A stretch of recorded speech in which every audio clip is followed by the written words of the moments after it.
And ఇంత ముందుగా ఎన్టీఆర్ అన్నది దేవర గ్లిమ్స్ వచ్చినాయి. గ్లిమ్స్ మాత్రం ఒక రేంజ్లో ఉన్నది. ఆ గ్లిమ్స్లల్లా ఎన్టీఆర్ అన్న చూస్తుంటే ఫ్యూజులు అవుట్. అన్న కత్తి పట్టే ఇట్లా అన్న కోతి అన్న అది సముద్రం ఉంటుంది, దానిలో ఇట్లా కాలు పెట్టినప్పుడు మొత్తం బ్లడ్ ఉంటుంది అన్న. వేరే లెవెల్. అన్న ఒక డైలాగ్ ఎత్తాడు, చేపలు అది కూడా అంటాడు, మనకు రాదు అది, కానీ అన్న చెప్తాడు బా పీక్స్కే పీక్స్. నాకైతే దిల్లు మొత్తం కొట్టుకుంది వేరే లెవెల్లో. ఎప్పుడు సినిమా రిలీజ్ అవుతుందా అప్పుడు పోవాలని ఉంది. ఒక 10 సార్లు చూసినా నాకైతే ఫ్యూజులు అంటే ఫ్యూజులు అవడు. ఇంకా ఎన్టీఆర్ అన్న ఫ్యాన్స్ అయితే పండగ చేసుకుంటారు. ఇక కొరటాల శివన్న నువ్వు ఏందన్నా, నీకు దండం పెట్టచ్చన్నా, నీకు మొక్కచ్చు. ఏందన్నా హాలీవుడ్ని మించి వీగింది. వేరే లెవెల్ అంటే వేరే లెవెల్.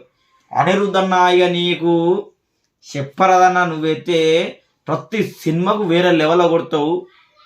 నీ మ్యూజిక్ అంటేనే పరిశాన్ అవుతామన్నా. నీ బ్యాక్గ్రౌండ్ మ్యూజిక్ అయినా సాంగ్స్ అయినా వేరే లెవెల్ అన్న.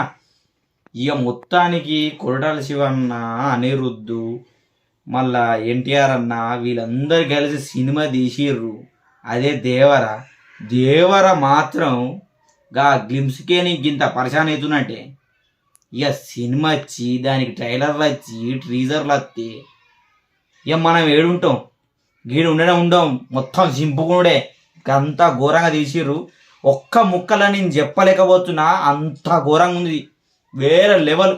దానికి నాకు మాట కూడా తెలియదు, అంత లెవెల్ తీసిండు అన్న. కొరటాల శివన్న నువ్వు కథం కొట్టినావన్నా. ఎన్టీఆర్ అన్న అంటే గ్లోబల్ అయిపోయింది, ఇక గ్లోబల్ అయిపోయింది అన్న. ఇక అన్న నేను చెప్పట్లేదు అన్న, ఎన్టీఆర్ అన్న వేరే లెవెల్. మొత్తానికి సినిమా అయితే ఇరుగది ఇస్తుందని నేను ఫిక్స్ అయిపోయినా. ఇక మన ఛానల్ మావుల షో ఏడుజడ్డు దీనిలో అన్ని రకాలవి పెడతాం. కొంచెం చూడుర్రి, కొంచెం లైక్ చేయర్రి. ఎన్టీఆర్ అన్న ఫ్యాన్స్ ఉంటే కొంచెం షేర్ చేసి కొంచెం లైక్ కూడా చేయర్రి. అనిరుద్ధ్ అన్న ఫ్యాన్స్ ఉంటే లైక్ చేయర్రి, షేర్ చేయర్రి. అట్లనే కొరటాల శివ ఫ్యాన్స్ ఉంటే కూడా లైక్ చేయర్రి, షేర్ చేయర్రి. మొత్తానికైతే ఎన్టీఆర్ అన్న వేరే లెవెలు, అలా అందరూ వేరే లెవెల్కే వేరే లెవెల్. నాకు మాట కూడా తెలియదు, అంత సూపర్ ఉంది.